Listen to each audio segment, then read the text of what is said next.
The United States of America and South Africa are 8,945 miles apart but connected through a dark past.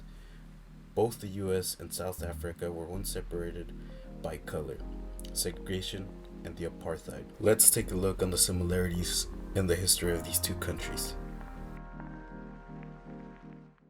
Slavery had ended in America, yet fear and suspicion had kept America a society segregated by race. It had been 50 years since the Supreme Court upheld the doctrine of separate but equal in Plessy versus Starting in the United States, a few years after slavery was abolished, racial segregation was put into order. Racial segregation started during the Jim Crow era. Segregation lasted from 1877 to the 1960s. Remembered as a Southern issue, segregation was a national phenomenon. Common types of segregation mandated that public institutions and business owners kept black and white separated. The army was also kept segregated. Black and white soldiers had different living spaces, and they were all commanded by white commanding officers. Intermarriage by different races was also forbidden.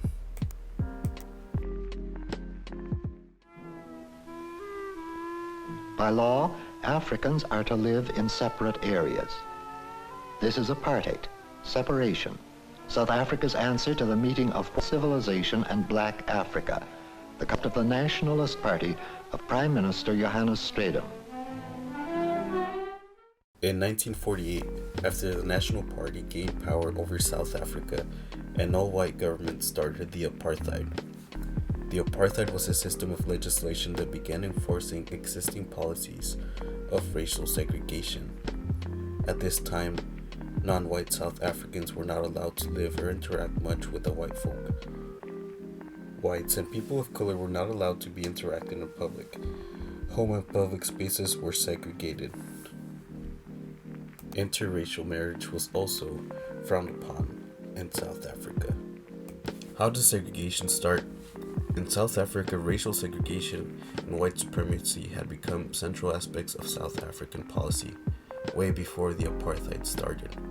In 1913, the Land Act had passed already, forcing natives in South Africa to live in reserves away from the European colonists. In the United States, in 1877, after slavery was gone, it took years to change a mindset. Everything was segregated to avoid white society from interacting much with African Americans. How do people stay segregated? With laws helping enforce separation, this becomes a reality. In schools, kids were separated by color. The United States had a separate but equal idea, but colored schools were underfunded. Sometimes schools for colored people would be out of reach. White schools were always closer. In South Africa, education was ran by the government, also separated by color. White was a superior education, while natives were taught basic elementary and taught to have a mentality to go into a trade job. Another key enforcer to keep segregation alive, there was no voting rights for colored people. In the US, African Americans had no voting rights until 1965. After years of protesting, freedom fighters would get the win for the right to vote. In South Africa, voting for natives wouldn't be enabled until 1994. The opposing party always existed, the African National Congress. All they could do was protest and hope for a better future.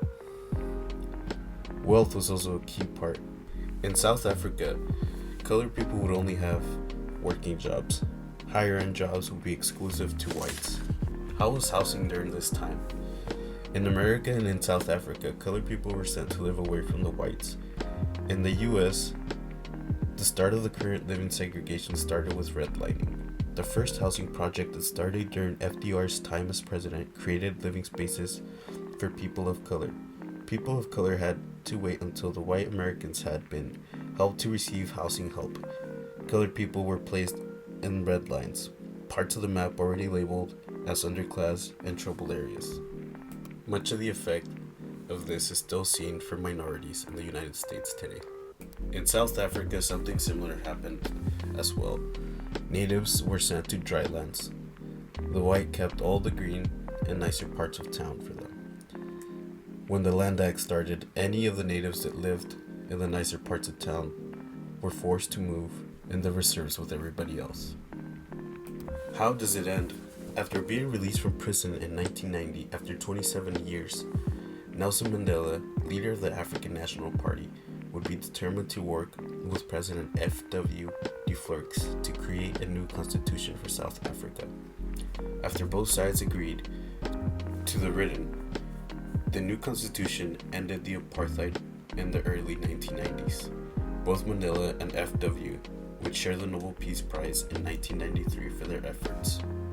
In the United States, just like in South Africa in the later years, freedom fighters would protest and fight for their rights. Thanks to people like Malcolm X, Philip Randolph, and Martin Luther King Jr., the Civil Rights Act would pass, ending segregation, enabling people of color to gain voting, citizenship, housing, and employment rights in 1964. At the end, these were dark times.